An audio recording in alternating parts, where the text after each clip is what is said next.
to Down Your Unders. Down Your Unders. Review and dissection of content from some of the sharpest minds in the game. Hosted by Adam Camilleri. Art of War. Down Under.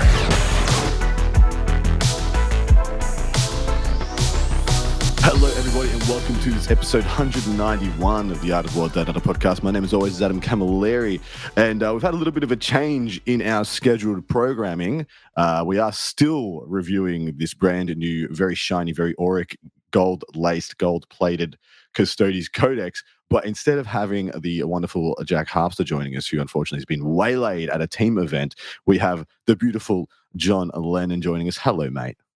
Hello, Adam. How are you this absolutely wonderful release week? I'm pretty damn good, actually. To mix it up for the sake of, because John has been on my show so many times now, and he's such an absolute lad, an absolute legend. Instead of calling him John Lennon, I'm going to be calling him John Legend, in tongue in cheek, alluding to another famous musician. But just to keep it fresh, and I think it's very Custodes like. But my man, are you excited to take up this mantle for Jack, or is this a lowly burden you've been bestowed with, a passing of the mantle, so to speak, from previous codexes? I am always ready to shoulder the mantle. I have often been asked by my fellow countrymen to play Custodes when perhaps it was thought that someone else would be the Custodes player, and perhaps it was thought that I would be playing something else. So I am better suited than anyone else to step in last minute for some Custodes content. That is hilariously apt. There's no one else who does it just as last minute as I do.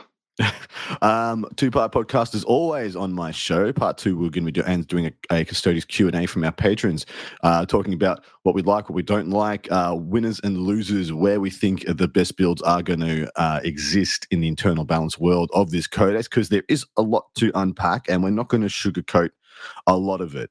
There is some, I think the internet people call it copium or hope that I'm going to try and breathe in at certain points, or just one overarching hope that I have now that I've seen the internal balance, external balance of this book and what has changed, what has been removed head-scratchingly. But yeah, we will get to that when we get to that. Let us hit some hot takes, John. This is an interesting book, to say the very, very least. First codex that we've seen that does not include its index detachment. Yep, that's a new thing. That is the very first time that has happened, for better or worse. But John, what are your hot takes? Yeah, so I think the first thing I'll say actually is just a very quick disclaimer, which is that we're recording this at a point in time when we do not have an updated Munitorum field manual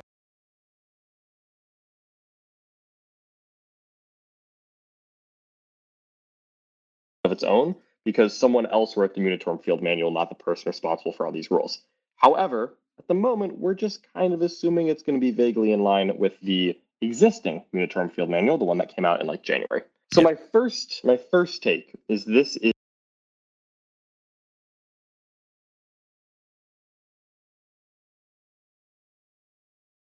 yes. I can very clearly look at this and say the public had 10th edition in its hands at events before this book was sent to the printers. I think that's a good call. What leads you to believe that? Well, it's the fact that for the first time in their life, it seems that they have identified what was good in the index. Yes. Yeah, and smashed it with a hammer. Accuracy. Yeah. and I joke. This is not the first time they've done good nerfs on armies such as Eldar in the past. I mostly jest here, but it very much feels like they saw Custodes Index as, when they wrote this codex, I'm guessing Custodes Index was a top 3 in the game army, which to me is screaming out July. Yeah, that's fair.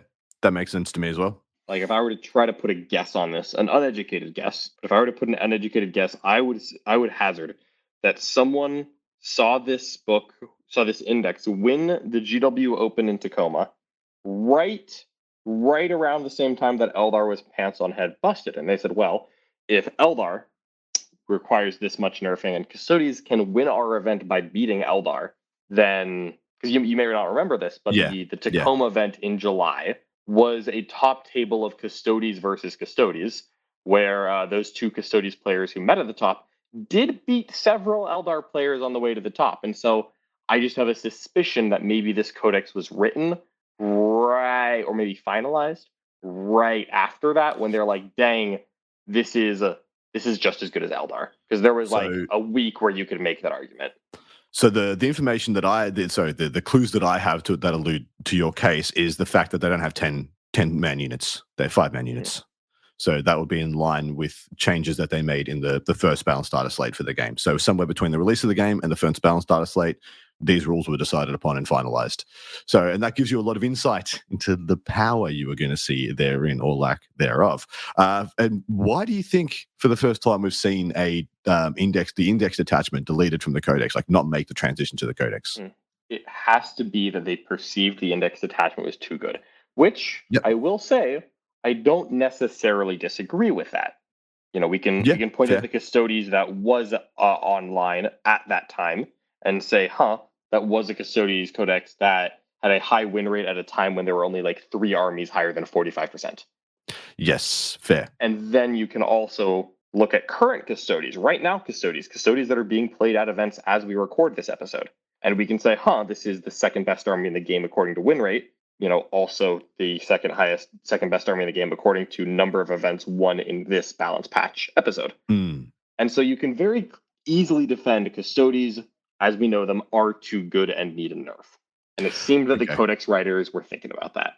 All right, let us jump into the meat and potatoes. We'll be starting on page 69, which contains the army rule. This is the martial katars and have not changed, as in the army rule has not changed. It has changed slightly, I believe, which is, I think, an overall buff in the fact that you don't pick one martial katar, Dakatari, or Rendax for your entire army during the fight phase. You actually pick unit by unit now, which actually is quite a little bit better, I believe.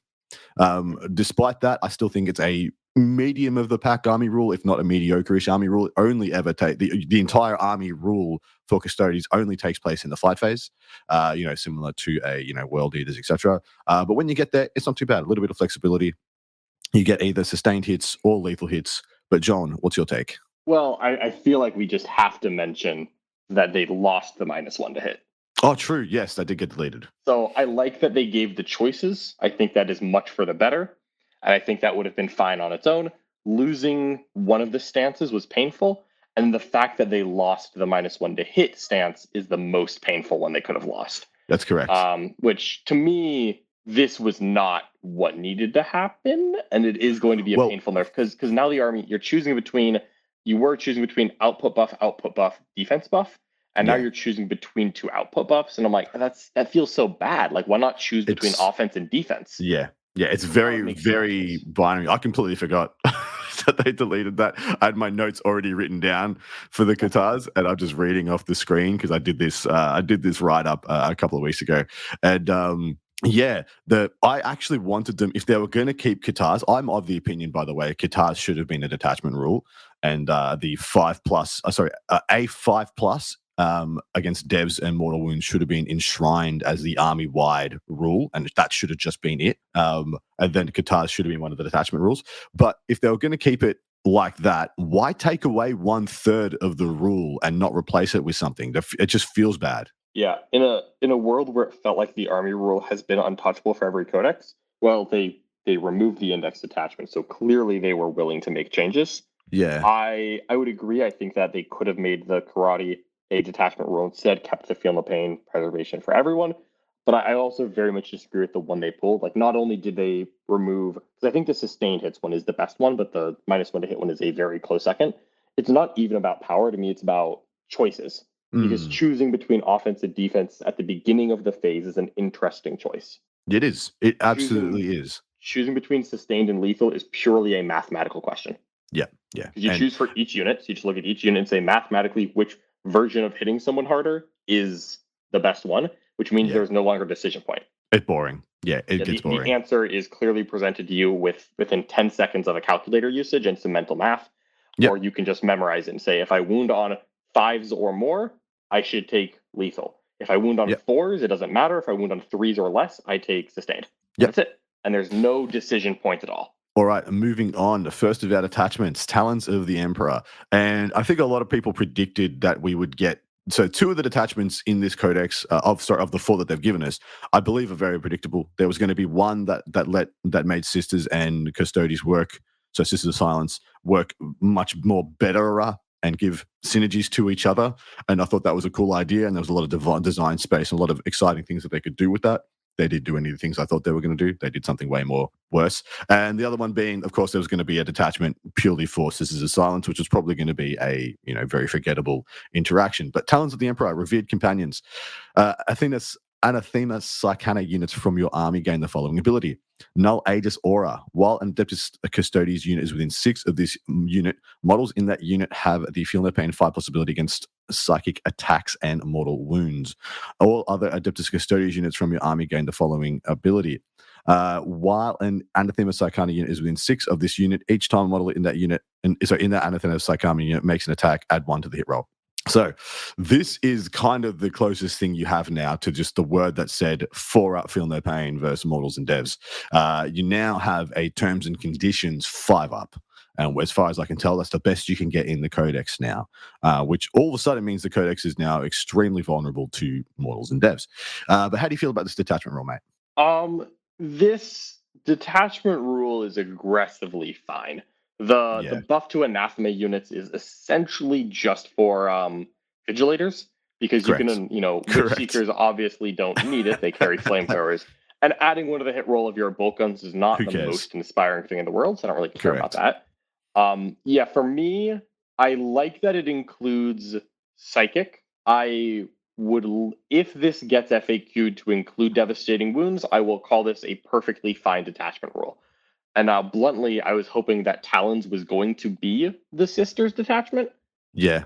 I was hoping that, teamwork was the flavor choice, because every codex is getting that one flavorful sub-faction rule. I was hoping it would eat up half a detachment instead of 1.5.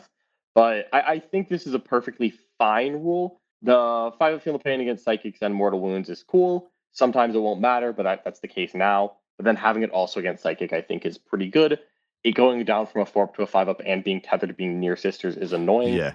But I'm not opposed to it. As long as it gets FAQ to include dev wounds, I will call going from 4 to a 5-up and getting a nearby unit, but getting it against psychic. I will call that a mild nerf instead of a crazy one. Yeah, fair enough. All right, into the enhancements. Radiant Mantle. I have the points up here as well, but naturally take these points with a grain of salt. Adeptus Custodes model, each time an attack targets the bearer's unit, if the attack is within 12, subtract 1 from the hit roll. So that is shooting and combat, but it is within 12 for -1 to hit.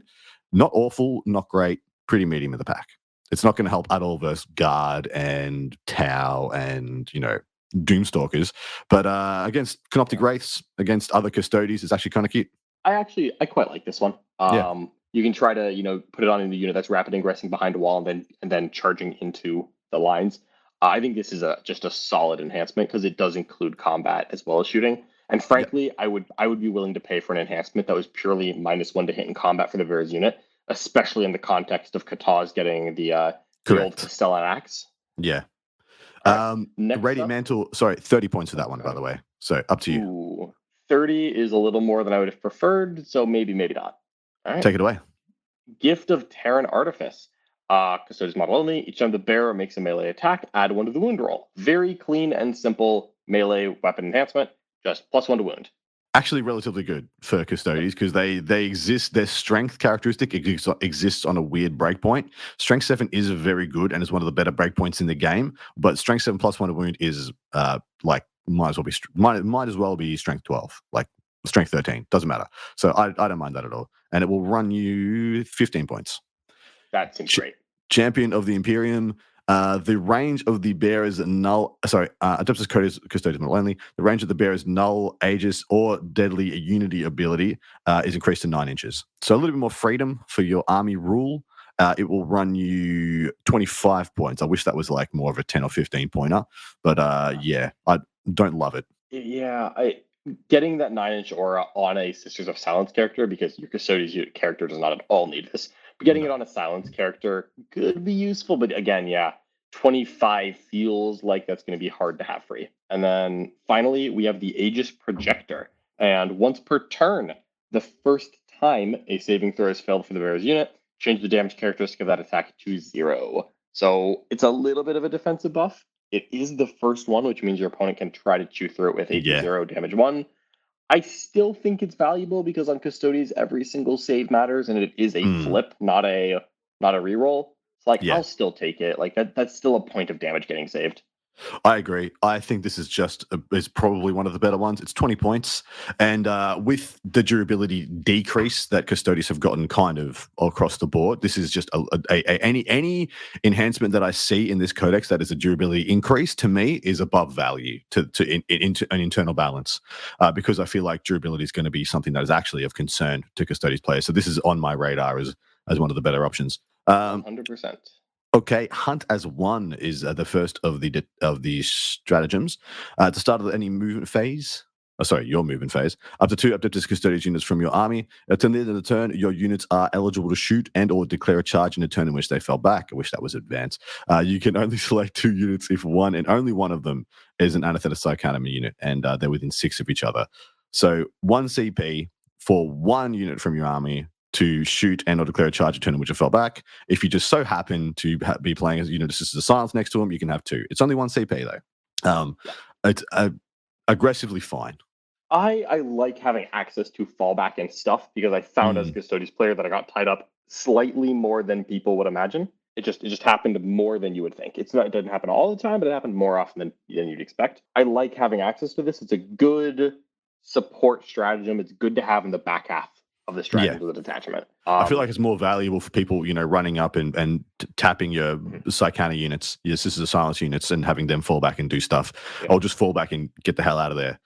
But fair enough. Where I mostly found it was useful was with Wardens, because Wardens would get charged by something scary, pop defense, survive, and then they'd swing back, do some damage, but then I don't want to stay in combat to get hit first again. Correct. And that's actually a big deal. My defense, I don't want to fight first, which obviously isn't a problem anymore. Yikes. But yeah, you're absolutely right. That is actually a perfect way.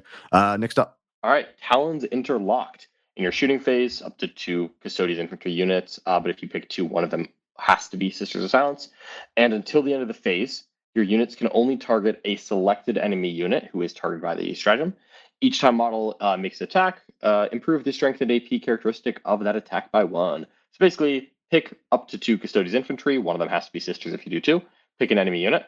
+1 strength AP when you shoot it. This is shooting only, and you have to attack that thing. Going to strength 5 AP to 2 damage on Custodes guns. Could you double proc this with? So I have not looked to see Custode Guard get to shoot twice, but if they could, would this happen twice? I'll quickly go have a look. Yes, exactly. Yes, because it is until the end of the phase. So if you walk a Custodian Guard unit up to something that you're planning to shoot, you still have access to the double tap. So you can strength 5 AP2, shoot, full reroll wounds, double tap, strength 5 AP2 damage, 2 reroll wounds. I quite like this stratagem. Actually, pretty good.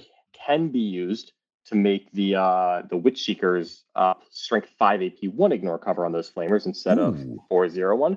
And I will put the giant caveat that it is a battle tactic, but it targets an enemy unit. Yeah. So you can't make it free. Bugger. Other 2 units you could look at with this unit is Sagittarum, getting the extra AP on Sagittarum with their super heavy bolters essentially, and or Venatari with their pistols or their lances. Actually could be a little bit of a cute breakpoint also. Strength 6 on the Sagittarum, AP2 damage feels pretty good also. And then I've no idea what their underslung super shot would get to, like AP4 or something crazy. But they both seem like niche cases should they come around. But on Custode Guard, that is a very good CP. All right, next up, Empiric Severance, 1 CP. Your opponent's shooting phase or the fight phase just after an enemy unit has selected as targets. 1 Adeptus Custodes units from your army that was selected as a target of one of those attacking units attacks, and 1 of the Anathetus Arcana units within 6 of that Custodes unit. Effect, until the end of the phase, your unit has the Feel No Pain 4+ ability against psychic attacks and mortal wounds.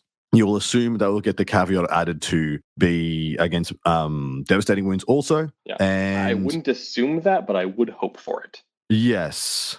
So 1 unit from your army and 1 unit of Anathetus Arcana. So if you don't have the Sisters of Silence squad there, you can still use this though, yeah? Correct. And not or. Ba-bow. I just wanted you to say it, not me. All right. Well, let me give you two more hoops rough. to jump through on this one. Let me give you Yeah. two more because there's a lot. So this is when you're targeted by an attack, which means if someone throws a grenade at you, you can't pop the stratagem. True. Tank shocked. Can't pop it. Can't pop the stratagem. Also, this is a battle tactic that you again cannot make free because it targets a unit. It targets 2 units. Yikes. So this is 1 CP. Improve your 5-up feel no pain to a 4-up feel no pain. So it's not a 4 plus feel no pain. It's plus 1 feel no pain. Correct, because to meet the terms of this, you already have a 5-up. Exactly. Wow. Yeah. It's 1 CP for plus 1 feel no pain when you're attacked, which means you don't get it against most mortal wound output in the game, and it's a battle tactic that can't be made free. Wow. Dead. DED. Moving on.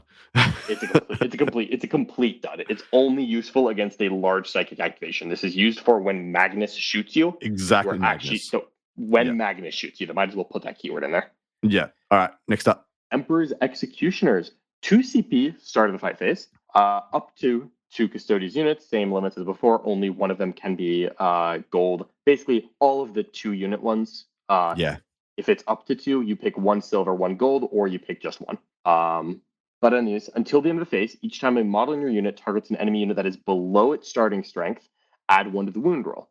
So you use this at the beginning of the fight phase. 2 CP, pick up to 2 units, and when those hit anything that is below starting strength, you're plus 1 to wound. Now, I will say, this is a battle tactic that can be made free. Correct. Can also be taxed. But yeah. This is a better one, at least. At least it's just the fight phase, and it is just it's 2 CP plus 1 to wound. So yeah, you're making this free if you intend to use it, because it's the obvious value pick here. How do you feel about it? I think it's a perfectly good stratagem. You do have to cut through the hoops of, I do need to make sure that I chip the thing that I'm going to hit. But frankly, even though this is an army that doesn't have much grenade access, because that's the Custodes' life, I still think Custodes shooting is generally good enough to plink a wound or a model off of the thing I would like to hit hard. And so I believe this is a pretty good stratagem. I think this is pretty good. A 2 CP is annoying, but at least it's a battle tactic, and it gives you an outlet for a battle tactic for a free captain. Fair. Like, this is good. This is a good stratagem. Not insane, but it's good. All right, next up, Taloned Pincer. I am picturing somebody, a Custode with a lightning claw pinching me. 1 CP. When your opponent's movement phase just after an enemy unit ends a normal move, advance, or fallback move. Up to 2 Custodes units from your army that are within 9 of that enemy unit. Your units make a normal move of up to 6 inches. You cannot select units that have engagement range of 1 or more enemy units. You can only select 2 units if it's the usual caveats and within 6 of each other. So Sister Silence and Custodes. Gold and silver in tow. The 9-inch barrier, 6-inch reactive move, 1 CP for possibly 2 units. I actually quite like this one. And I think this is a battle tactic. It's a very good one to give to Custodes, because mobility can at times become an issue, especially for the fact that this is a way to get around something that's been slowed, so to speak, and get a little bit more extra movement things going your way. How do you feel about it? I love it. I think this is the best strategy from the detachment. I agree. I think this is the best one. I love the reactive move because the Custodes' current problem is about to be, I have trouble getting charged by hard-hitting melee armies. Right? That wasn't the problem before for obvious reasons. But in this detachment, it feels like that is going to be the problem. I agree. So this stratagem, especially this stratagem as a battle tactic, feels like it's actually quite useful. What did I say about defensive stratagems? This is a multimodal stratagem where it can be offensive as well, but used defensively absolutely is a banger. All right, get the last one. All right, the last one is Shield of Honor. 1 CP in your opponent's shooting phase just after an enemy unit has selected its target. 1 Anathema Psychana infantry and 1 Adeptus Custodes infantry that's not Psychana within 6 of it. Until the end of the phase, any attacks that target that Anathema Psychana unit must instead target your other Adeptus Custodes unit unless it is not an eligible target. So if basically when your opponent targets silver, spend a CP if there is gold within 6. Now, they cannot target silver in the shooting phase as long as gold is an option. Correct. What I like, so there are some things I like about this, and there are some things that are extremely easy to play around. Like you can just, what would we call it at the start of the previous editions? We call it like rhinoscoping. If you this, if it's ever an issue, you just make it so you can't see gold, and they can't use the stratagem. You can only see silver. But should gold be in front of silver and pushing into your deployment zone, and you want to shoot past them into the silver, that's capping the objectives, absolutely this comes up, and absolutely it's a pretty good stratagem. And the way that this always plays out for most competitive gamers is if you see a lone operative equivalent stratagem or a can't shoot me unless closest type stratagem, you immediately think, how can I use this to hold objectives? And I think it's not that useful here because you could just put gold on the objective if they're going to be an eligible target. Yeah, that's where correct. I think it's actually valuable is that this stratagem lets you invest in a sister's unit and have it pretend to be something other than a throwaway, and then you can still keep it. Because There is a if very I invest, go. There you go. Okay, yeah, because there is a very real, like, if I am playing against Thousand Suns and my opponent looks at me and says, if I kill your sisters, does your army turn off? And you have to like shuffle your feet and say, well, technically my army has one rule left if you kill the sisters. And then they're like, dope, I'm gonna shoot these Sisters of Silence with bolt guns. And if you can just one CP say, do not shoot the wardens that are standing in front of them, maybe you can't really rhinoscope that anymore. Sisters are smaller, bases, smaller models. If they're behind a gold unit, they will be seen at the same time. So like, I like that you can use it to keep them alive. And then if you choose to invest, instead of say minimum 4 strong prosecutors and rhinos just providing you army buffs, if you instead take maybe 10 vigilators with Alea. Ooh, okay. Yep. Well, they have fights first, so charging them is hard. And if shooting them is literally not an option until the wardens in front of them are dead, maybe that means you have a unit you can actually play with. So here's Adam's very cute case, a 2CP play. People, you have Sisters of Silence on an objective. They're relatively hard to see. Your opponent's moving down a flank. They have gotten into range to see them, but they're still, 12, 18 inches away. They don't want to get in too much closer because you're playing Custodes and you'll punch them. 1 CP, rapid ingress directly in front of that unit 9 inches away, and bada bing, bada boom. They cannot shoot the Sisters of Silence for 1 more CP. And they have to shoot their, Gladiator Lancer into your 4-up invulnerable save, lol, get out of town, I'm charging you next turn, and you just lost this flank. There are some pretty cute things you can do. And I do like the idea of that play quite a lot, but your opponent will be got by that play exactly once in their entire gaming career. So use it well. Yeah, well, you'll be the first one to play them with the detachment, so you've got that going for you. That's true. You will be... All right. Overall thoughts of that detachment, my man. I am not very excited about that. There's too many T's and C's, but there is some decent stuff. Yeah, this is going to be a running theme. It feels like they put some good rules behind one too many loopholes. Yeah, correct. Between one too many hoops. There's one too many hoops to jump through to get to the good stuff in this attachment. With that said, the problem with this attachment is not there are no good rules. And so I expect this to be one of the detachments that Custodes players do choose to play with. Yeah. And of course, the issue, the main issue being it is an easy not to undo to remove the major buff here with the 5 I feel no pain. It's actually very easy to see where you can just deny it. Like, it's sick. I'm going to position so you can't stop me shooting the sisters. I'm just going to kill the sisters with menial shooting, and then here's a bunch of mortal wound, like devastating wound output. Bluntly, I don't think that that's actually the best part of the detachment. I think the best part of the detachment, other than 2 quite serviceable enhancements, I think the best part is just having reactive moves. And you just shove two captain warden units straight up behind walls on objectives the exact same way you used to. Yep. And when people try to shoot you, you point at the giant obscuring wall in front of them, and then Draxus is sitting there with the guard squad. And you just say, whatever, Draxus' squad, when it double taps, shoots slightly harder than it used to. Get ready for that.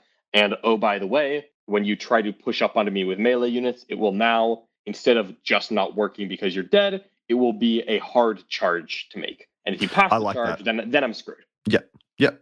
I like that a lot, actually. That's a great way to look at it. Yeah. I think that's where the strength of it is going to lie. And now you can just keep some Sisters of Silence units alive for the particular matchups. But like, honestly, 90% of the time, you're going to look at your opponent's army and say, okay, when you throw a grenade, it's going to hurt a little more than it used to, but like it'll still hurt the same as a grenade, right? I'm not going to bother with this. You don't have any psychic weapons. Your mortal wound output is normal. whatever, man. I don't really care about the sister synergy. Let's just play the game. Yep, fair. Like 90% of the time, you're just going to do that anyways. Yep. Agreed. All right, up next we have Shield Host. Martial Mastery is the detachment rule. Once per battle, at the start of the battle round, you can use Martial Mastery. If you do, until the start of the next battle round, each time Adeptus Custodes model from your army with Martial Katar ability, that's all of them, make a melee attack. A crit of 5 is a critical hit instead of a 6, and then improve the armor penetration characteristic of melee weapons equipped by Adeptus Custodes models from your army with the Martial Katar ability by 1. So once per battle, you essentially you call a Wa, you call the Golden Wa, as I want to call it. You get crit 5s and +1 AP, and that's it. That just once per game. So you pick your go turn and you smash extremely well on that go turn. Lethal hits on 5s with like AP 3 minimum in your army in melee. That's pretty terrifying. And/or explodings. How do you feel about it? Yeah. So bluntly, they did make the Custodes army hit harder in combat. Now, this is nominally the same detachment as the Index, but that's actually a lie, because it's completely different. Because it's the same name. I really hate the timing of this the same way that every Orc player hates the timing of Wa. I wish it was command phase, not battle round. Correct. It can provide a little bit of a please back up, which is nice on a small footprint army, because if you ever call the Golden Wa and your opponent says, "Oh God," and backs up and tries to screen out because you still have a rapid ingress play available, then if someone backs up from a Custodes army, probably means that you can go burrow at like a crustacean into terrain and just hide in your shell of obscuring terrain and say, "I will stab you if you get near me." This is a good rule in that it makes you hit insanely hard on the go turn. However, that was not the typical Custodes problem. It wasn't their issue. This is not helping shore up any of your weaknesses. So for me, it's a little subpar. All of these once per or limited activation per battle rules, because some detachments have a 5-turn rule, some detachments have a 1-turn rule, some detachments have like a 3-turn of the game rule where you call 3 different things. All of those come with rules that then help it in the other phases. So I'm super excited to find this 1 CP go into Martial Mastery strategy. I love your foreshadowing, or lack thereof. From halls of the Hall of the Armories is the first of the enhancements. Shield Captain model only. Add 1 to the strength and damage characteristic of the bearer's melee weapons, and it will cost you 25 points. +1 strength, +1 damage is not too bad, especially when a go turn you're going to have extra AP as well. Any good? Totally fine. Yeah, I think it's quite good. Yeah. It is Shield Captain only, which is actually the same as the next enhancement. Castellan's Mark, Shield Captain only. After both players have deployed and determined who has the first turn, select up to 2 Custodes units from your army that are not Anathema Psychana. Don't worry, GW, I wasn't going to redeploy my 4 prosecutors. We're redeploying the Golden Boys. Don't even worry about it. Redeploy all those units. You can put them into strategic reserves if you want. Love this enhancement. Auto take, if you take in a detachment, auto take, 30 points. 30 points. Care. Could have been Don't 50 care. Taking it. Auric Mantle, Shield Captain, or Blade Champion model only. Add 2 to the bearer's wound characteristic. I doubt you'll take this. It +2 wounds. Even though I did say what I said, it is 15 points. About defensive buffs. Once the unit is dead around the character, maybe the captain on bike. If you run a single captain on bike, if that's a thing. Terminator Captain. He doesn't have any friends. He just deep strikes alone, pops his thing, and lives. That's fair. That's actually fair. He's just decided to be a problem this battlefield. What's the last one? Identify as a problem. Last one is the Panopta Specs, my favorite name of the book so far. That is pretty good. Shield Captain or Blade Champion. While the bearer is leading a unit, ranged weapons equipped by models in this unit have ignores cover. Perfectly respectable, but there aren't that many shooting units you can attach them to. But it's a thing.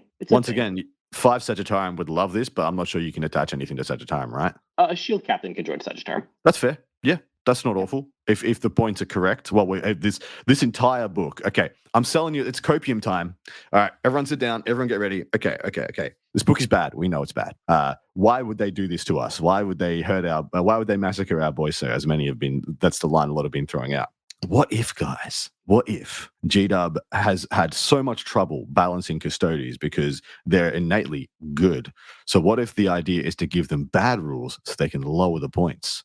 And so therefore they don't have to worry about Custodes being too good or not good. They're just like Marines 0.5, like, 50% plus Marines rather than being 3 Marines stuck together in a trench coat.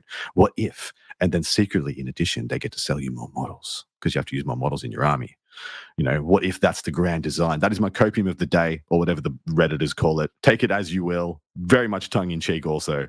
But John, do you think that will fly? Do you think that's the reality here? I wouldn't say that it's a reality. It might end up being a reality in a couple of months, but I highly doubt it's reality on release. Correct. Yeah. 2 slates from now, when they have to lower the point on every model because this is an F tier army. Yeah, possibly. All right. Yeah. First, there you go. All right. First of the stratagems. We have got a little bit of lag here, people. We got a little bit of lag. It's causing some tongue ties. But I'm going to forge ahead on the stratagem, and then you can talk about that and my cheeky little side tangent also. 1 CP, Arcane Genetic Alchemy. Any phase just after a mortal wound has been allocated to a Custodes model from your army. Can't be a Psychana unit. That Custodes model's unit. Till the end of the phase, you have a 4+ ability of Feel No Pain against mortal wounds. 1 CP. So you can do this against tank shocks, and you can do this against grenades, I believe. Correct. This is a battle tactic. Unfortunately, I still think that the problem here is that the way that mortal wounds happen is drips and drabs, phase here, phase there. It's you take 3 mortals in shooting. Are you going to spend a CP to save 1 or 2 of them? Yeah, correct. Now I tank shock you, you take 6. Yep. You might spend a CP if you take 6. I would spend a CP on 6. Yeah. Now you get hit by someone's stupid beginning of the fight phase, D3 mortals on a 2+. You take 2 mortals, are you going to spend a CP to save 1?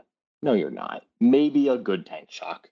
Maybe against Thousand Suns. Yeah, that's fair. But hey, at least you've got something. At least you have something. It sucks that you're paying CP for it. This does not include psychic abilities. True. Just mortal wounds, not psychic abilities. Yeah, so this has to be not the same. It's not the same as the detachment. Yeah, like correct. The old last detachment, which is important to know. All right, take it away. All right, next one is Avenge the Fallen. Adam made me read the one that didn't change. 1 CP, start of the fight phase. Pick a Custodes unit, not Psychana. Don't worry, GW. Until the end of the phase, add 1 to the attack characteristic of melee weapons equipped unit. If your unit is below half strength, add 2 instead. So it's 1 that's below starting strength at the start of the fight phase. And I hate that, to be clear. I just despise that.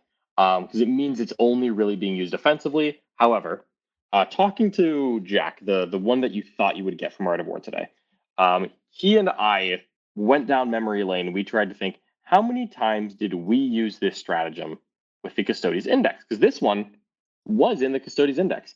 And the consensus we reached was, we never used this stratagem. Wait, no. I used it once on an 8-man Custodes unit back when you could take 9-mans. Correct. Yes. Because this is something you might use on occasion. You never used it before because you had better things to do with your CP. We'll find out in the next 2 minutes whether or not that's still the case. However, this is a mediocre stratagem that was the worst of the bunch before. Yep, I agree. Too many hoops. Yep.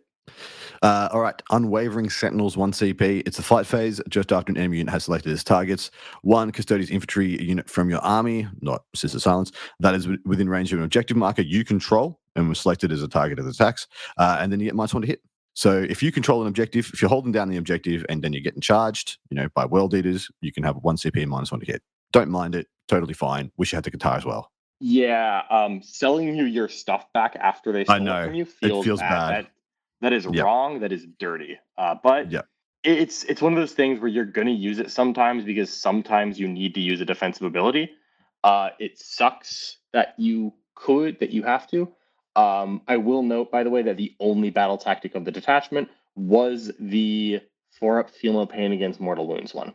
Correct. Only one of the detachment. Which, considering it that the good 2 enhancements both say shield captain only, does sting a little bit. Yes, it does. All right, you're up next. I sure am. My new favorite name of the detachment, Multi-Potentiality. In your movement phase, pick 1 Adeptus Custodes unit from your army that fell back this phase, and it can shoot and charge. Again, same reason as last detachment. This is a stratagem I like to have access to. This is a very good back half stratagem where if this stratagem is in a detachment and it is one of the bottom 3, that is a sign that it is a good detachment. All right. Vigilance, it Eternal is up next, 1 CP. Movement phase, 1 battle line unit that is not Psychana, so literally Custodian Guard. They're in range of objective marker you control. Objective marker remains under your control, even if you have made no models within range of it, blah, blah, blah, blah, blah, blah. This is the same, I think. Is this unchanged? It used to not be battle line. It used to be any Custodes unit. Oh, okay. Nerfed. Rough. So exactly Custodian Guard. Exactly Custodian Guard. They could have just written in Custodian Guard, unless they're secretly planning to give more battle line units. No, let me give you the slap in the face twice. 2 things. 1, this only works on Custodes Guard. Adam, what do Custodes Guard do? They reroll wounds while they're on objectives. On objectives. So why would you want to be? Why would you leave? Yeah. Usually, what I can see Custodian Guard do is be joined by Karia Draxus and go onto the flank. So not your home detachment. They go and hold down like your adjacent to home detachment, not the middle one, the one above that, or to the left or to the bottom. And then they sit there exactly all game. Field and sticky it and leave, I guess. Yeah, I guess. Let me give you the second slap in the face. This is 1 Adeptus Custodes battle line unit, excluding Anathema Psychana. There aren't any Psychana battle line units. I know. Why aren't there though? Like, it makes no sense to me. There used to be. Exactly. Why'd they change that? Makes no sense. It's the fact that, like, clearly that chain, I don't know, man. It just, when they have unnecessary things that's like, hang on, did you not know that there aren't any Psychana battle lines? It makes me feel that this codex was edited late and no one really read it through it after it got edited late, which again makes me feel like this thing got redone in July. Yep. I think I just the vibe can't disagree. All right, like one more. This book in July. One more strat. Architect munitions, 1 CP. Your shooting phase, 1 Custodian unit from your army. That's not Scissor Silence. Has not been selected to shoot. Select either lethal hits or sustain hits 1 ability. Until the end of the phase, they have that ability. So you get Kartas for shooting for 1 CP. I think this is very good on that 1 unit of Custodian Guard I was talking about again, where they go lethal hits, sustained hits with rerolls to wound. But there are no rerolls to hit in the shooting phase, are there? To really milk this out, is there? 0.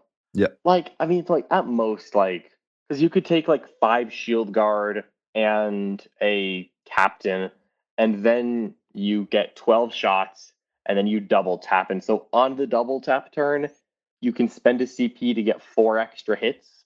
I guess. I guess. Like, I could. Or you could do it on a Terminator squad that is shooting something with blast and it's getting a lot of shots, I guess. That's fair. That's actually a way better idea. Yeah, I feel like I might do it because I have 4 CP, but I'm not spending the stratagem unless it's I've got 4 CP right now. Yeah. Right? That's when I'm gonna use this. Because like if you tell me 1 CP, you might get 4 extra hits, you might get 3, you might get 5. On the turn you double tap, then maybe I do it on the turn I double tap, but I'm not gonna do it on any other turn. If I do it on any other turn, it's just gonna be like, oh, here's 12 dice. Oh, happen to roll 1-6. Okay. What do you think about the detachment as a whole, mate? Because we've finished it off. I like 2 of the enhancements. You can theoretically work with the detachment rule, although I think it was unnecessary. The stratagems are generally not useful, but depending on how you approach the change to Custodes, this detachment feels like another one that you can play. But this is the one where you're just trying to overwhelm your opponent in 1 turn and mess up their world. And to your point that you made at the start, there is an entire layer of synergy that you would expect to see in a detachment that has a rule like this that is entirely missing. Almost every one of these stratagems has design space in it to be, 50% better on the go turn, so to speak. Avenge the Fallen on the go turn. Hype it up, give them +1 to hit or +1 to wound or some crap. I don't know. Unwavering Sentinels, give you +1 to hit or give you an offensive buff versus them and an offensive buff versus you. Architect munitions, you get both of those. You get sustained and lethal on the go turn. Stuff like that. There is an entire layer here that is missing that I wish that they had. And we would have made this feel like an actual detachment, not like it's a badly done reprint, which is what it kind of feels like. It feels like Martial Mastery was the last part of the detachment written. That was written. Yep. And that's how it feels. Correct. It feels like that was the last part. It feels like they had a detachment with a different detachment rule in the shield host, which is bizarre. I can't imagine a shield host with a detachment rule other than this, but it feels like they had a different detachment rule. And then at some point in the process, they're like, oh man, we need to change this.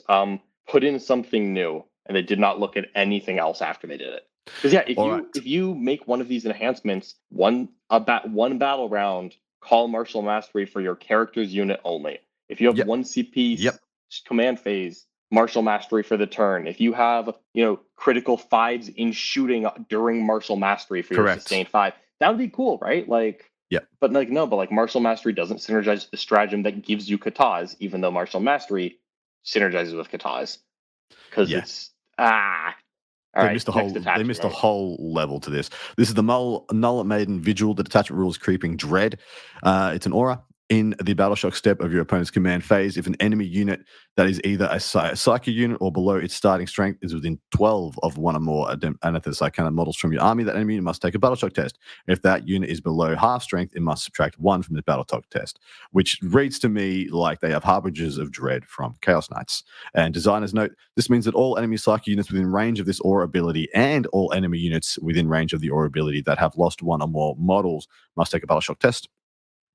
In your opponent's command phase, not just the one if below half strength. And you have prosecutors becoming battle line in this one, which they were in the index, and they decided to take them out just so they could do this and make you feel, kind of good about it, but you don't. You feel bad about it because they arbitrarily took them away for no reason, just only to give them back in one detachment. Yeah. Well, if you take 4 prosecutor squads in a talent attachment, that'd just be too good.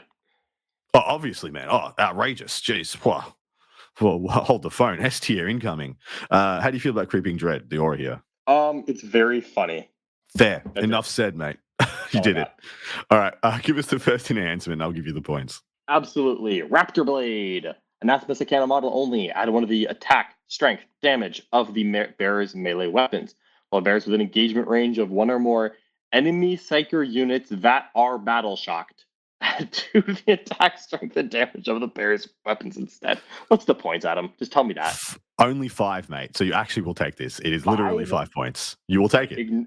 Ignore the second half of this. The second half of this is fake. Correct. It will come up every 3 months, and you will forget about it, and you'll remember afterwards, and you will be mad. But +1 strength attack damage is fine because you have to take the Psychanic characters. Yeah. Anyways. But 5 points for that? Yeah, why not? It's Windmill Slam, let's roll. Enhanced Void Sheen Cloak. These are all these are all silver model only. Each time an attack is allocated to the bearer, subtract 1 from the damage characteristic of that attack. If that attack was made by a Psyker or Battle Shocked model, so Psyker or Battle Shocked model, nice, change the damage characteristic of that attack to 1 instead. So Magnus shoots damage 1 only against this character, which is kind of cute. It will run you exactly 10 points. It is cheap enough that, again, I will take it if I'm theoretically taking a bunch of the sister's characters. It's not particularly good because she's only like 4 wounds, but it could keep her alive slightly longer than it otherwise would. We're here. We're playing the detachment. We're here. We're taking all of them. Yeah. Once I'm already in the detachment, I will go ahead and pay 10 points for that. Yeah, fair. Next one's yours. All right. This is the Huntress's Eye, my favorite one. Anathemis Arcana only. In your command phase, select an enemy unit within 12 of the bearer. That unit must take a battle shock test. It's just like a Neurolictor with none of the synergy. But 15 points will be the synergy. I like this 15 points. But to flip an objective, to just be like, we are, you hold this by 1. You've run on to, stop me getting primary, but I'm just going to see if you fail a battle shock and get 5 points. I think this is pretty sick. I like it a lot, actually. Every Tyranid player knows how good the Neurolictor can be because it has this exact same rule. This is a good enhancement. I will pay points for it. How many points is it? 15. 100%. I would take that in any army in the game. All right. Oblivion Knight is the last one. While the bearer is leading a unit, each time a model in that unit makes an attack, add 1 to the hit roll. Just add 1 to the hit roll, full stop. If that attack targets an enemy Psyche unit, add 1 to the wound roll as well. And this one is the most expensive at 25. This is the worst one. It is terrible. This is awful. You would take the other 3 in a heartbeat and then look at this and be like, why is this the most expensive? So my favorite thing is that, again, this is for bolt gun. It is an attack. No, you could That's you true. could It's have it. familiar as You could well. have a flamer +1 to wound psychers, and in that context, that's what I'd want it on, because if it's on the sword ladies, it doesn't affect their dev wounds. Whatever, man. I mean, honestly, if I'm taking a big unit of sword ladies, I am actually probably taking this because I just want them to Fair. hit on 2s. Fair, Because yeah. dear God, I have nothing else to do. That's correct. This is You're here. probably better than the -1 damage one if the points line up. All right. First of the stratagems, Desperation's price, 1 CP. Any phase just after an enemy psychic unit has finished using a psychic ability that targets a unit or finishes making a psychic attack. 1 Psychana unit from your army within 18 of that Psyker. That Psyker unit must take a leadership test. If the test is passed, the Psyker's unit is battle shocked. If the test is failed, the Psyker unit suffers 3 mortal wounds and is battle shocked. 1 CP to just battle shock. No ifs, no buts. To a in any world is just kind of wild to just 1 CP battle shock people. But it having to be a psychic unit is a huge term and condition. And then if they fail the 3 mortal wounds and battle shocked is very cute. But this is just such a niche case stratagem that it just is not going to come up very often at all. So here's the thing: is it sounds like it will be good when it works, because when your opponent uses, again, either a psychic ability that targets unit or makes a psychic attack, and then they they get battle shocked. This sounds awesome. It's like, now this psychic unit is battle shocked. Now I get my rule synergies unlocked. Here's the thing: all of those synergies are battle shocked or psyker, so it doesn't unlock any of your synergies. Yeah. The only synergy it unlocks, the only thing that requires battle shock and psyker, is Raptor Blade. And yes, you can use Desperation's price to make your 4-attack Raptor Blade better, whatever.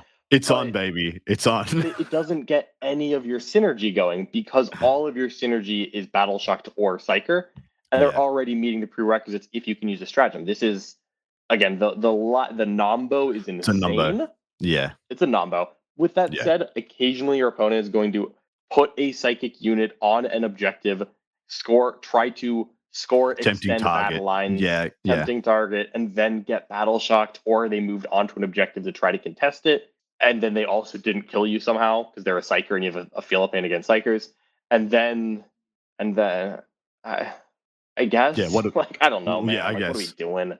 Exactly. We're reading the next stratagem, which is Witch Hunters.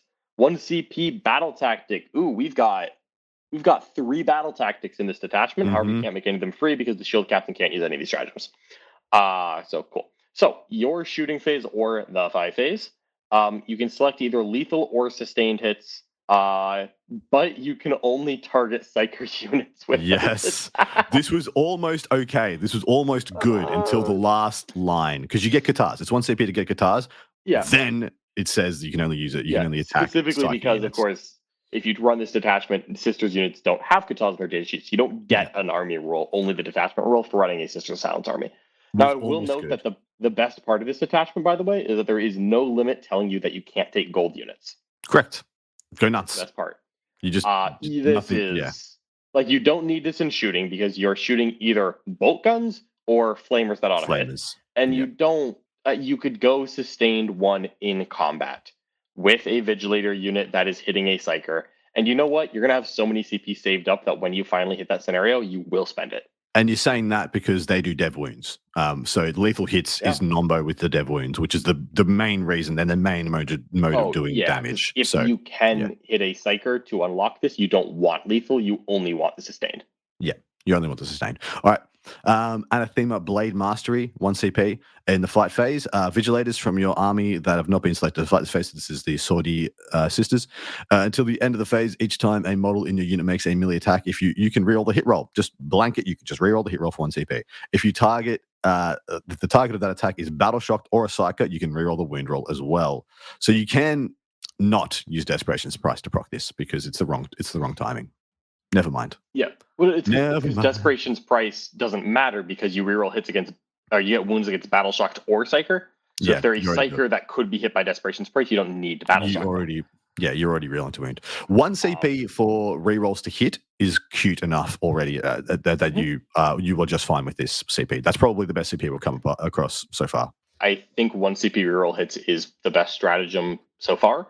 And then if you happen to find a battle shocked or psyker unit and you do get reroll wounds, this becomes insanely good for them. vigilators, who are the only unit that pretends to do damage so far. Correct. Yeah. All right, next up, mate. Psy Chaff Volley. One prosecutor unit from your army that has just shot. Select an enemy unit that was hit by one or more of those attacks. Until the start of your next turn, they are prosecuted. While they're prosecuted, each time an anathema psych cannon model makes an attack against that unit, improve the armor characteristic of that attack by 1. While a psyker or battle shocked unit is prosecuted, each time a model in that unit makes an attack, subtract 1 from the hit roll. So it's 1 CP, shoot bolt guns at a thing, your army gets +1 AP against it. And then, if they're a psyker or battle shocked, they're -1 to hit. If this caused a battle shock test in addition, I might like it a little bit more. True. As it is, this is probably one that you'll spend because one prosecutor does unlock all of your checks notes, flamer weapons. Flamers. +1 HP against it. Well, your melee is dev wounds, so you don't necessarily need it on the melee. But if you're hitting just a generic Space Marine, I'm sorry, it is until the... How long are they prosecuted? Until the start of your next turn. Okay, so you could use it in combat. You could shoot them with a side chaff volley and then charge them. And then you can get +1 AP with like something that hits them. I don't know. Sure. It's totally fine. All right, Purgation Sweep is 1 CP in your shooting phase. The Witch Seekers from your army that have not been selected to shoot. Till the end of the phase, add 1 to the attack characteristic of the torrent weapons equipped by models in your unit. If such a weapon targets a psyker or battle shocked unit this phase, add 2 to its characteristic instead. So, you can have a unit of 5 or a unit of 10 for 1 CP for 10 more hits. Sure, we're talking here. 1 CP for 10 more. 1 CP for 5 more, very unlikely. And do I want to take Flame Assisters in the squad? I'm not sure. What if you hit them with side shaft volley and then Purgation Sweep? That is the point where you just kill every Eldar aspect warrior that you shot at. Yeah, that is correct. I don't know if you need the help to kill them though. I don't think so. I don't think you needed help. You're doing just fine regardless. In fact, you charge them with these units and you just do fine. This is cute. I can't see myself using it. I'd have to have 10 Flame Assisters to even consider this. Well, okay. I'm sorry, Adam. If you are taking a Sisters of Silence army, you're going to have 10 of each type. So yeah, I know. I will have 3 of them. So lol. All right, give us the last one. Psychic Abominations. In your opponent's shooting phase, after an enemy unit has selected its target, 1 Anathema Psychana infantry unit from your army that was selected as the target of one or more of those attacks, they get the stealth ability. And if battle shocked and psyker models can only shoot you if you're within 12. So you get blown up. Yep. Yeah. Say it against battle shocked and psycho models. Yeah. And then stealth against everything else. This should almost be the army rule, This should have been the army rule. They just stealth all the time because they're just hard to see. In the lore, you can't see them. You know they're there because you can feel them, but they're very hard to look at. They should have just had stealth as their army rule, and then they should have been the whole army could have been lone-opped the battle shocked and psycho units, and we still wouldn't be talking about a very strong detachment. But we would be talking about it in a lot more of an excited way. Yeah, again, if it was your opponent has to take a battle shock test and then that, but here's the problem. The way that you battle shock people with this army is get within 12 of them. The way that you take someone below starting strength at all is get within 12 of them. And this stratagem doesn't work if they're within 12 of you. That's what it is. Huge That's what the rule is. Because the only thing you can do outside of 12 inches with this army is fire single shot bolt gun rounds at people. Yep. And again, I know that the actual right answer here is no, John. You see there are 3 Caladius accompanying the Sisters of Silence. And yes, there are. Because there's no limit on taking gold units, but come on. Yeah. Okay. This is the Crute detachment copy and paste onto a more limited model line without any redeeming qualities. So straight up, that's the perfect analogy, by the way. That is exactly what this should be. When I was reading through the Crute detachment, though, all their rules were extremely good, but applied on very mediocre to very not good models. And that's the way you have to look at this. If you're going to give people exactly 3 or 4 units to play with, you need to make the rules busted. These rules are not that. these rules are not busted. There is no like +1 attack aura. There is no fallback, shoot and charge aura that you would expect to see. There is no infiltrate. There is no deep strike 3 inches away. There's none of the busted things we'd come to expect from a unit with an army or a detachment with a very limited model range that these models apply to. And then the rules that apply to them aren't even that crazy. They're good, but for the fact is you're literally wielding a flamer, a bolt gun, and a power sword or a super power sword. Strength 5 AP 2/2, yeah, on the Vigilators. Yeah. No, I think it's only like 2 attacks or something, but it's a better than normal power sword. Yeah, the it's a blade gun Vigilator sword. is the only unit that can do damage in this correct. detachment, so you do have to put a little respect on them. Yeah, and the fact is the rules aren't good enough to make that a desirable set of units, unfortunately. No, this is a joke detachment that you run one time into your buddy. They'll be prompting Sisters of Silence while you do it, because you'll be using Sisters of Battle as them. And you say, hey man, do you think that this could work against Thousand Suns? And your T-Suns opponent will be like, well, I've been tabling your normal Custodes every single game, so sure, let's try it. I'll bring over a 6-pack. And then on battle round 3, you realize that you've actually drank 5 of the 6. Because he just shoots you with bolt guns. And you die, and then you shoot back, and he doesn't. And you die like a Sister of Battle that's equipped with a bolt gun. And you're like, dang. Okay. Almost had it. All right, last detachment. This is Auric Champions. Assemblage of Might. At the start of your command phase, select one enemy unit from your opponent's army until the start of your next command phase. Each time an Adeptus Custodes character model from your army makes an attack that targets that enemy unit, add 1 to the wound roll. So a baby Oath of Moment for your characters only, and it's +1 to wound. And I got to say, I still actually don't mind this. I still think this is totally fine. I wish it was... Oh no, it is. It is shooting and fighting. It makes an attack. Yeah. Okay. Yeah. Let's look at what this is. Most Custodes characters are in the 6 attack ballpark. So let's just be generous and say that what this detachment rule actually is if you shoot every character in your army at the unit, you get 1 extra wound with a bolt gun weapon. And then in combat, each character that charges your chosen target gets, 6 attacks, gets 1 extra wound through. I'm trying here, John. I'm trying so hard for the people. I really am. Right? I'm really trying. That's what it says? Yeah, it is. Yeah. Okay. Cool. Just checking. Yeah. All right. So I'm trying to roll this turd in glitter. I want to get 2 coats of glitter on this turd of a Codex. I'm trying real hard for people. You can find some redeeming qualities in this detachment. The rule is not where I'm letting you find them. Fair. All right. Hit that enhancement. Blade Imperator. This one will likely sound fairly familiar. Each time the bearer's unit ends a charge move, select one enemy unit within engagement range of the bearer and roll 1d6. On a 4-up, that enemy unit suffers D3 mortal wounds. Once per battle, after the bearer's unit ends a charge move, all enemy units within 6 inches of the bearer must take a battle shock test. This is remarkably similar to the old Unstoppable Destroyer. This is a perfectly serviceable enhancement that you probably won't take. Correct. 25 points as well. Probably not. Inspirational Exemplar.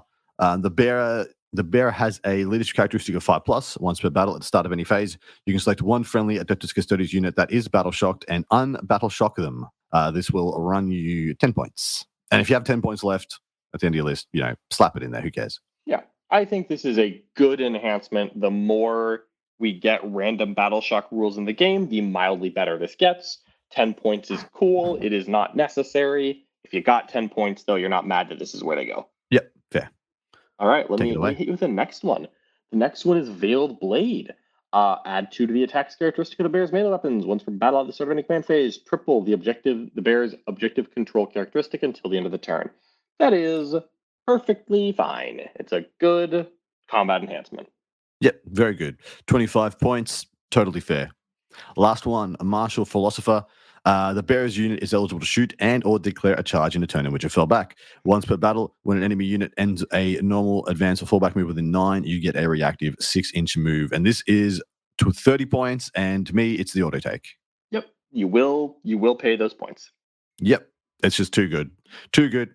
And very much these are the index enhancements. They've just been slapped in a new shell. And very much like the index rules have been, like I said, hit with a hammer, and that was not to say that they've been destroyed. They have been broken into shards and distributed like auric mantles upon various other bits and pieces in here, making something much less than the sum of its former parts.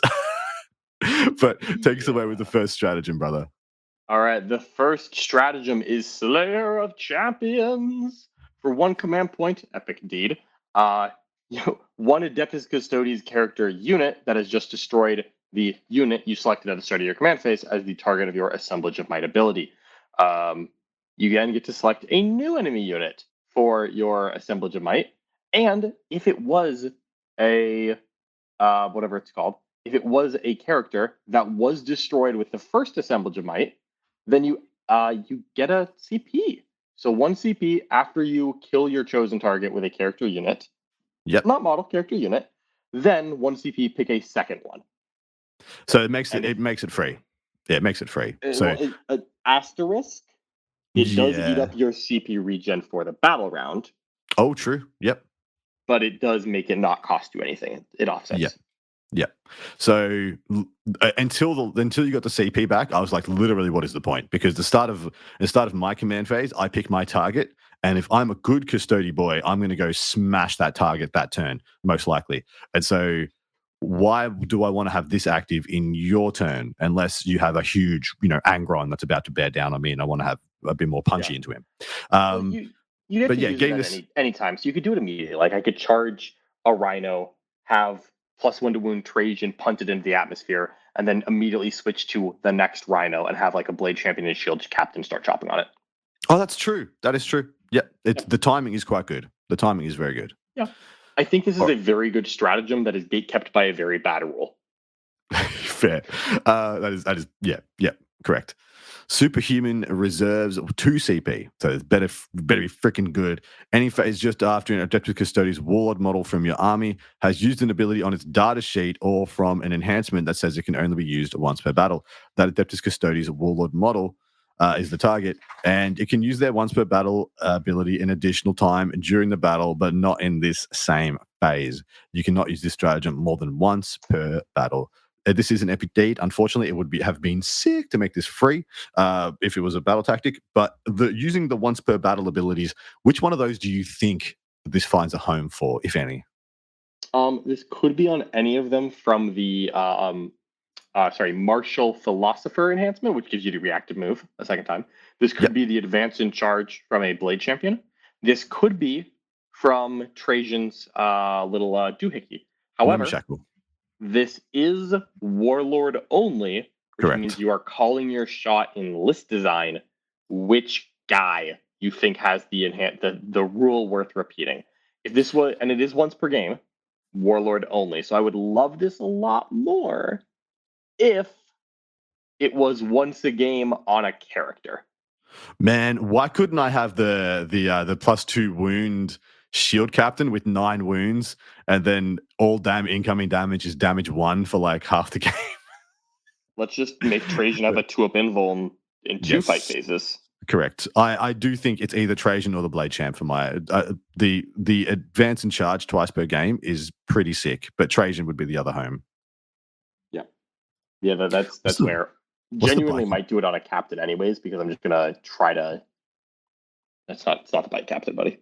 No, it is definitely not the bike captain. I forgot what he did. Honestly, if you have a Terminator captain who is just like trying to tank after we see the stratagems, the rest of the stratagems, maybe that's what'll happen. But I'll go ahead and read the next stratagem so we can think about this. The Emperor's Auspice, epic deed. In your opponent's shooting phase or fight phase, after an enemy unit has selected its target, 1 Adeptus Custodes character unit from your army that is selected as a target gains a Fort Feel No Pain 4 character models in that unit.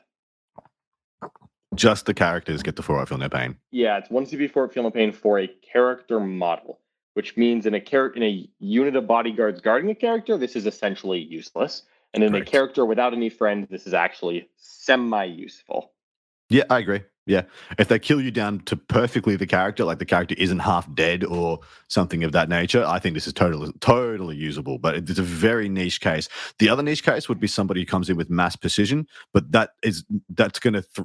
I don't know anybody who wields enough precision. Actually, I guess, somebody comes in with their super character and they want to punt your character into the sun. You could 1 CP. I think this is very simply, this is for a character who doesn't have a unit. Because I think this detachment is begging you to take those. I think this detachment is Hero Hammer. It's begging to be Hero Hammer. Like it's like find the cheapest, best characters and take them ad nauseum. Earning of a name is 1 CP. It's used in the fight phase. Up to 2 Adeptus Custodes character units from your army that have not been selected to fight this phase. Until the end of the phase, each time a character model in either of those units makes an attack that targets a monster or vehicle, you can re-roll the hit roll and you can re-roll the wound roll. 1 CP, baby. I like it a lot. Only monsters and vehicles, which unfortunately are the things you probably need it against. You don't really need that help in the fight phase versus virtually everything else in the game because you have the right strength and AP and damage and stuff. But, against that Angron, against that Canis Rex, I think this is fantastic and very good. And if you have +1 to wound as well, it'll stack a little bit. Yep, and you have lethal hits, when you want that as well. So you get 4 rerolls to hit with lethal hits. It feels a lot better all of a sudden. And 3 rolls to wound. I think for 1 CP, this is aggressively good. I would agree. I think this is one of the better stratagems of the detachment. Up next, we have Vigil Unending. In the fight phase, 1 Adeptus Custodes character model from your army that is just destroyed and has not yet fought this phase. Use a stratagem even though they're destroyed. You cannot remove it from play. Destroy model can fight after the attack unit has finished making attacks and is then removed from play. So, 2 CP, fight on death, epic deed, for a character model, not a character unit. 2 CP for a model to fight on death. Yeah. Unfortunately, you will spend this. Unfortunately, because, But it being 2 CP, 1 model fights on death is a crime. It really, really, really is. We see 2 CP fight on death for units. We see 1 CP fight on death on like a dice roll. Those are the 2 fights on death that we have. Yeah. I do want to say, I do need to backtrack for a moment because I just went and looked at Trajan. So he still has his 12 attacks on his axe, which could be done a second time that game with 4 rerolls to hit, 4 rerolls to win for 1 CP against the monster or vehicle. He is Trajan. Yeah, that is a god level murder machine. In this detachment, I think Trajan's the best guy to get to be the warlord still. Correct. And if you take him, he has to be the warlord. But I think he's still worth it in this detachment. But dude, 1 left, Adam. Oh, sorry. Yeah. Trajan with that 4 rolls to hit, 4 rolls to wound. Just see you later, Primarch level character. Get out. Leave. Cease. Anyway, Shoulder the Mantle, 1 CP. At the end of the movement phase, 1 character model from your army that is within 2 horizontally and 5 vertically of a friendly unit that it could lead, as described in its leader section. That character model attaches to that unit and form an attached unit. Change unit scoring strength accordingly. Your character model cannot attach a unit that is already attached. So you can't attach yourself to a unit that is already attached. And considering that I think this is a detachment where you are just literally going to have a character in every unit and then possibly a couple of characters walking around by themselves, the only time I think this is going to come up is when someone precisions out your character and you want to join another character, that unit where the character's got dead. Because I think every unit gets a character in this detachment. Yeah, you're probably taking more characters than units in this detachment, if we're just being honest here. I cannot, if your opponent precisions out the character from a unit without killing the unit to a point that matters, and then you have a compatible character without a unit next to them. Yep. Then you'll use this stratagem if you have a CP spare. I think I will use Battle Shocked Psychers more often than this. Same. I think this is terrible. I think this is bad. This is never going to come up. Like, who are we kidding? Do you know what it should have been? It should have been the reverse. It should have been detach a character. That would have been sick. That would have been absolutely awesome, to be honest.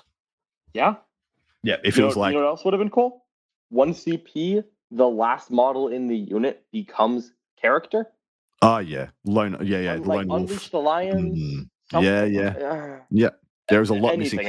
Anything else. Where are my Tanglefoot grenades? Did they just lose them? Their stocks they're out of stock. No Tanglefoots.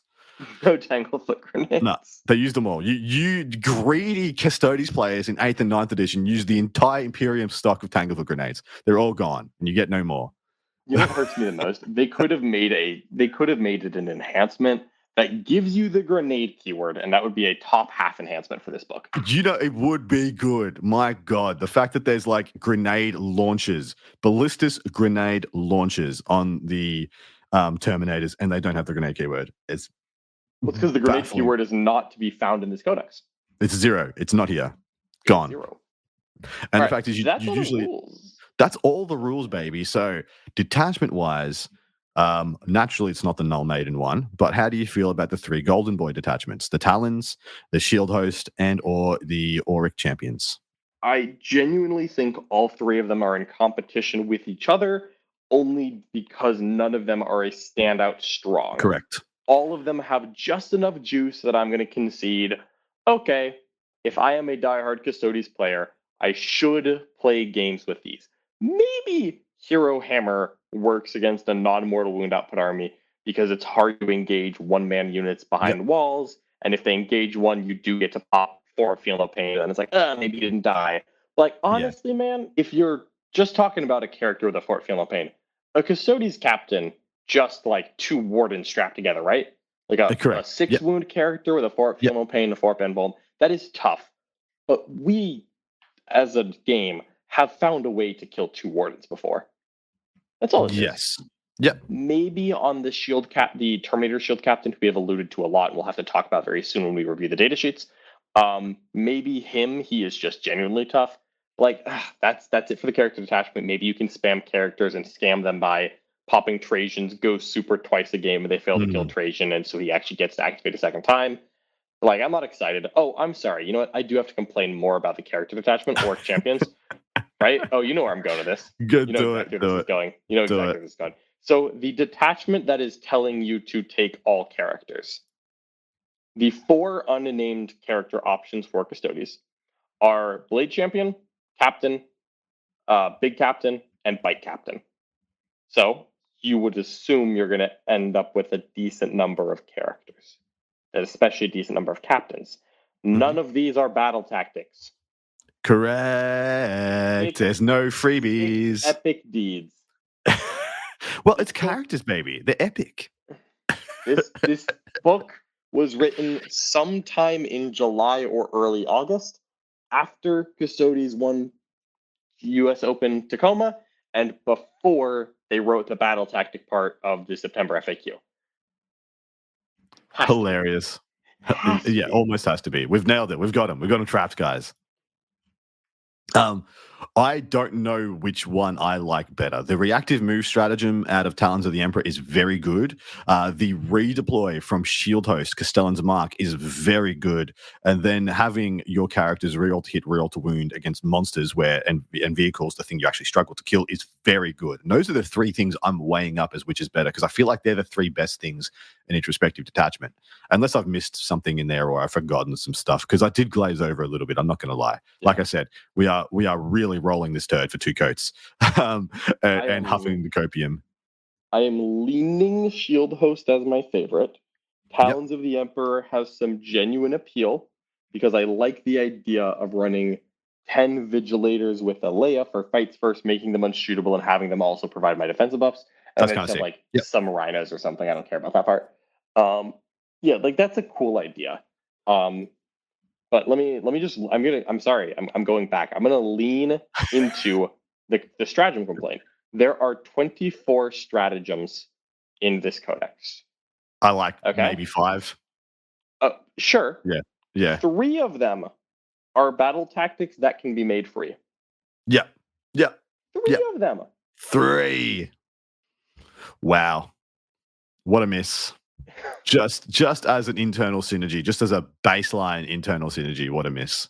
If they had replaced the Shield Captain's free stratagem ability with an actual rule, maybe. Is that to say that because of that, do you just have, where is all this, they're all in the Shield Host? No, 2 of them are in the Shield Host. Yeah. One of them, so the 3 stratagems you can make, one is in the Shield Host. The 3 stratagems you can make free are Fort Feel No Pain against mortal wounds, which, as we discussed, was a not good stratagem. And then in the Talons of the Emperor, which is the plus, those Talons Interlocked, which targets an enemy unit, so you can't use it. Eyeballs. It's only +1 to wound against below starting strength and the reactive move. And honestly, those are 2 of the top 5 stratagems in the book. Yep. Talent Pincher might be might be the best one. Yep. And so stratagems, Talons is the clear winner, but that army rule like sometimes is fake. Sometimes it just doesn't work. Yeah, It just doesn't matter. It's snake oil, dude. It's not a thing. And well, sorry. There will be a time and a place where you are good enough to make it a thing, and then it's just is your opponent good enough to make it not a thing again? And I guess there is a tug of war there. There is some interplay. I suppose that makes it a worthy rule, I guess. But it just feels bad, man. It feels so bad. It's a rule that does not come up against Tau. It does not come up against Guard. It does not come up in the mirror match. It doesn't come up against a lot of armies. And for that reason, But really, each detachment has a quarter of a reason to take it, except for Null Vigil. That one has 0 reason. Talons has the best stratagems. Shield Host has the best rules, the best enhancement and rule with a very empty stratagem section. Yeah. And then character detachment is kind of cool, and the reroll wounds stratagem is a reason. Is a banger. Yeah. All right, let's jump into some of the notable data sheets. There aren't many to go through here, but we will keep it simple. So we're going to talk about Trajan. Trajan has been overall nerfed by 50% because the two biggest reasons to take him are gone. He no longer has the option to fight first with his Moment Shackle, which was a gigantic reason to take him. And when his ignores mods is just for hits, essentially, just for weapon skill and ballistic skill. So he no longer ignores half damage, no longer ignores minus damage. So that was so much of the reason to take him is gone. And guess what? He's still probably going to take Trajan because he's that much better than his contemporaries. I think you only take him in Auric. Yeah, that's pretty much what I was speaking to. If you're taking Auric, he's the best thing in that detachment because he is a absolute unhinged killing machine. Even just 6 attacks at strength 10 -2, +1 to wound, 3 damage is everything in the game is scared of that. It's terrifying. But mate, how do you feel about Trajan? Big nerf hurts. You take him in Auric. I think he no longer pushes the needle past what a Blade Champion does to a relevant point, enough to be taken in either of the other detachments that are real. Because obviously no Maiden is fake.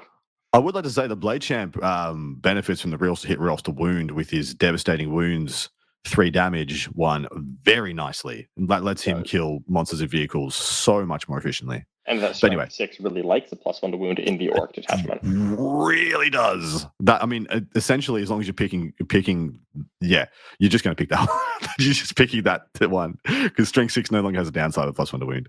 It's pretty good. Do we care about regular shield captains? Do we want to talk to any of these in particular? I'll call it out. I'll call it the regular shield captain. I've done this thoroughly. His multiple kata ability took a huge nerf because there are no longer 3 katas, there are now 2. So instead of every fight phase you get a second kata, once per game you get a second kata. Yeah, yikes. And he used to be theoretically 10 extra katas across 10 fight phases, and also once per game all 3. He is now once per game all 2. No bonuses on the other turns. Which means that for 9 out of 10 fight phases, the shield captain does not provide a rule because there's nothing to make a free strat. Correct. So there's no reason to take him outside of Talons, except for the fact that Shield Host made him be the only guy that can carry the 2 best enhancements. And then Auric Champions, you run out of non-captain characters, and so you have to take him anyways. Yep. I think you're taking 1, maybe 2 of these in Auric Champions. Otherwise, I don't see the point of the shield captain. I think he sucks. And in my opinion, just purely Adam's opinion, the model got nerfed by 50% also because the model sucks. That you can still use the old model, Adam? You will be using the old model. Overruled. Overruled. So stay. I like the shield captain in Alaris Terminator armor. I think his damage to 1 ability is very cute. Toughness 7 with 7 wounds, and then taking any damage, incoming damage to damage 1, just means that people aren't going to shoot him with things that, at the start of any phase, the turn you turn that on, you're going to know when you're going to use it. You're going to know when to turn this on. And once per battle, you can also select 1 model from your army. And of course, you get the stratagem for free. So, but he has a much better innate ability, and he's just a fridge, absolute fridge. I think you could take 3 solo shield captains in any detachment.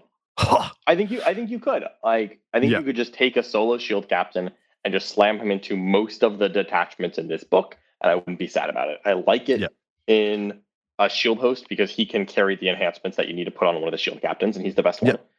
And then I like it in Auric because he can pop Feel No Pain on the same turn that he is standing in front of an army with your damage is 1. And when sorry, but when he's popping all of that at once in the shooting phase, he can actually tank a lot of armies' damage output.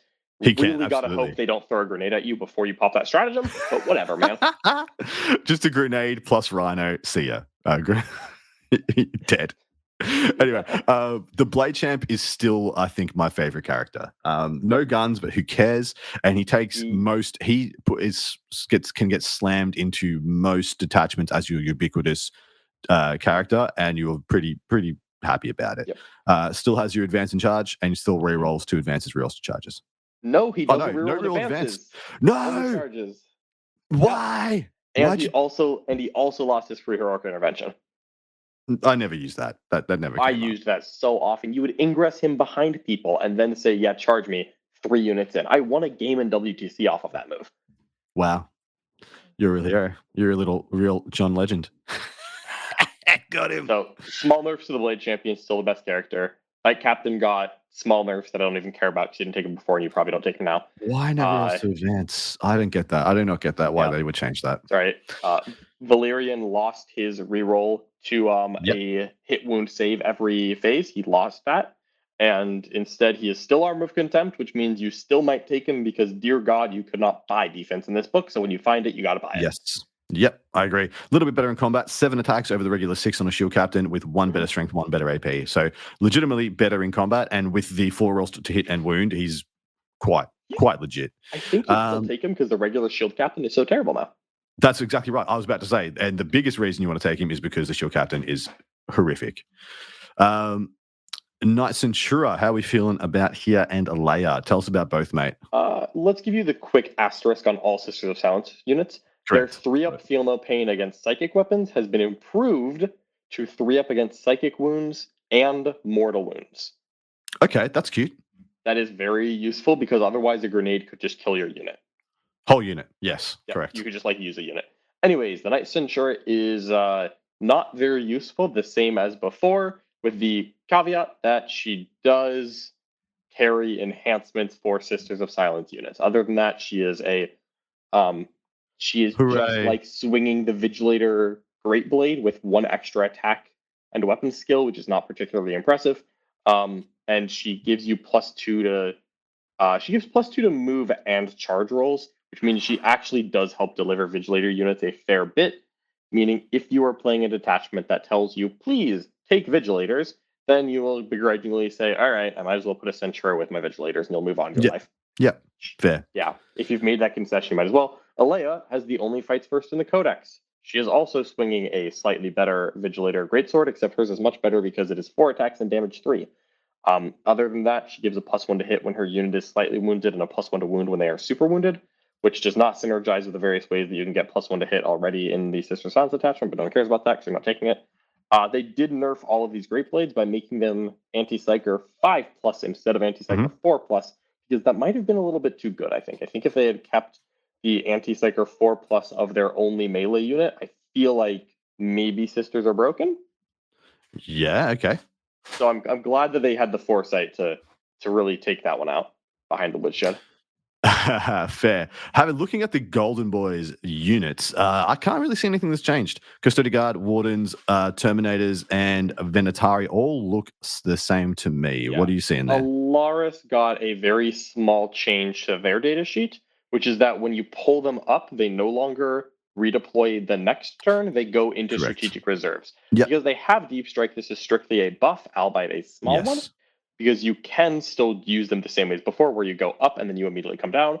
But if you wanted to, you could pull them up and then keep them there to threaten an ingress or generally be a nuisance. And I like that option. Fair. I think on that note, we will leave it there for discussing the data sheets, because after this we talk about the Contemptor and the Land Raider, and we ain't got time for that. Yeah, but it's time for us to talk about this Codex as a whole. Mate, feel free to take it away. I have many things I would like to say. Yeah, the last asterisk of changes that I'm going to add is, I'm so sorry, you tried to pass me, I'm not going to let you. you didn't have your turn signal on, is that all of the Castellan axes became weapon skill 2. This is enough that you're going to reread them, relook at the spear, and say, oh, wait a minute, you still take the spear, and that's it. You still don't take the axe. Correct. It's a nice change that made it a conversation that now lasts longer than 3 seconds, but it doesn't make it 10 seconds yet. You just do some math, and your opponent says, what if I have armor contempt? And you realize, oh, right, I cannot play this. Yep. It's untakeable. All right, now let's talk about the Codex. It hurts because of what Custodes were. And this is, you could look at other disappointed codexes from 10th edition, and you could say, sure, they nerfed the Dark Angel data sheets, but they did give them new rules. Even if the new rules are not the most exciting thing, it does give something. There's a little bit of give with the take. You can look at the ADMEC Codex and say, sure, this is bad, but at least they give you exciting rules, even if you don't have good units to use them on. Because I think the ADMEC detachments are actually quite reasonable, some borderline strong. You just don't have good data sheets to put in them, and so the army suffers. But like you could very strictly just say, all right, well, the ADMEC index was terrible, and yes, this was maybe not enough, but they have improved. They have made progress. They have moved the needle up. This hurts so badly because you know what Custodes could be in 10th edition, and they are just yanking it away from you. Yes. This is so. I have been saying this for a while, but on average, so far this edition, we have seen the index to codex transition literally apart from Necrons, maintain the power level, slightly decrease the power level of factions from the transition from index to codex. As in, like, they either stay about the same and just get a proliferation of ways to play. I think Tyranids are the best example of this. Whereas they're like, cool, all right, Invasion Fleet was good, Invasion Fleet is still good, and now we've got to 5 other flavors of army that we can play. They're all about either as good as Invasion Fleet or worse. This is the first time where there is nothing anywhere near comparable to where they left off. None of these detachments hold a candle to the index detachment. Not even close. And due to that, this is going to feel bad for a lot of players. I think this is the worst codex we've seen of the edition so far, simply from an internal balance point of view. The flavor, variety, and overall internal synergy of this book is lacking on every front, and they have lost so much data sheet potential for no apparent reason. This book makes no sense, and I'm just going to say it like that. The Custodes data sheets are still good. Yes, they got only nerfs. They only got nerfs and they got no buffs. But the Warden data sheet is still insane. You can still win games off of rapid ingressing a Warden unit, charging in, killing things, tagging more, and popping your Fort Philippine, not using any stratagems, and you can win games plural of 40k at an event by doing that. However, the flavor of the book, like you can talk about this on an external balance factor, and you can say Custodes were too good, which was probably true. And now they are worse, which is very true. They might even be good enough to play Warhammer at the point where you can keep that win rate starting with a 4. I personally think that they will be that good.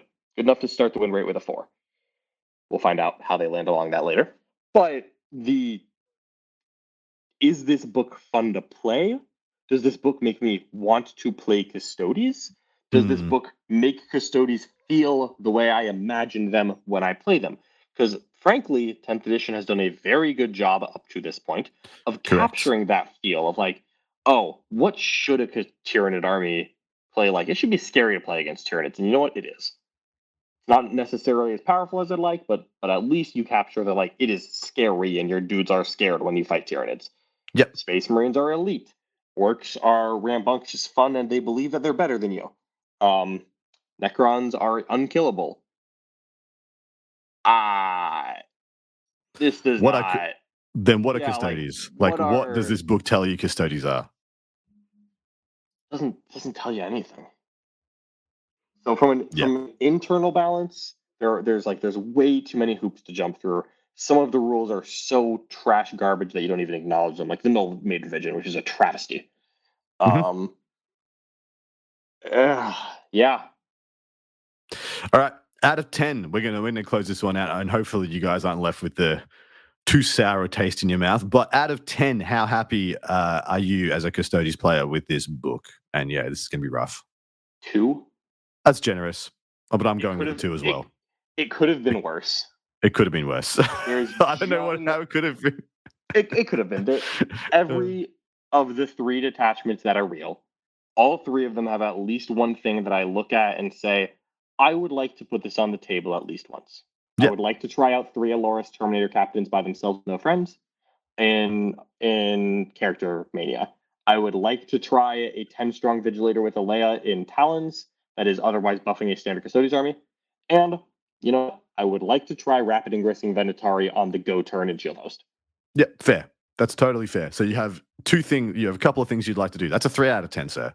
You named 3 things you would like to try. There you go. All right, you know what, Adam? You're completely right. You got me. This Codex is a 3 out of 10. Fair. And so right now, I believe Custodes exists probably very hard in the A tier, if not A+ or S-. I don't know. Where do you think this Codex is going to put them on the power scale? C-. Sorry? C-. C-. So they are the not second the lowest worst thing in the game. No, they're not. They're still Custodes. They still will be below average. 100% they're going to be below average. I put them in the C tier. I'm not putting them in D tier. They're not Deathwatch. My biggest issue is going to be that I think this faction will get abandoned by the player base. They will just be like, because I don't know. I think I know maybe 2 or 3 people in the world that play Custodes and only Custodes. Most of my mates play Custodes in addition to like 3 or 4 other factions, and they're just going to look at Custodes and be like, there's nothing here for me. I'm playing my other factions. See you later, alligator. And this faction will be abandoned by the player base. And that is my biggest fear. And I never want to see that happen because I feel like that just means a total failure by all of us towards this faction. You could call that a total failure, Adam, politely. I don't think you have grasped how bad it is. There are a lot of people who I am vaguely aware of who are exclusively Custodes players. And those are people who are brand new to the game and want the cheapest way to play Warhammer. That's true too. That's true. This was the best army in the game for, hey, I'm a college student that wants to play Warhammer. That's true. I don't have time to paint 200 models. My disposable income is tenuous at best, but I would like to play Warhammer. Custodes were the best army in the game for that. I know several people who own Custodes armies only. They're all new players. They're all younger new players. Those are the people Games Workshop should cater to the most. Instead, getting watered down. If you were excited for 10th edition and you started playing in 10th and you have bought 1 army since then and it was the cheapest army available and it was Custodes, are you going to keep playing Warhammer if you can't buy another army in the next 6 months? That's fair. Or are you going to go buy Baldur's Gate? Are you going to go, maybe you buy the Space Marine game and that's your Warhammer connection for now? Maybe you hang out at your buddy's house and 5 years after you've graduated, gotten married, and gotten past the diaper stage of your kid. Maybe that's when you try Warhammer again. I get the picture you are painting, sir, and I do agree. There are reasons to keep Custodes like in the mid pack. I am of the opinion that Custodes right now are a little on the too good side, but I thought literally take enough points away that they lose half of a unit, and then things internally get a little awkward for them, and they have to start making some harder choices. But this is. No one wants what has happened to them. Actually, there are a lot of people who do, and those people are wrong because no faction should feel unplayable. Even Eldar should not be unplayable. I've said it.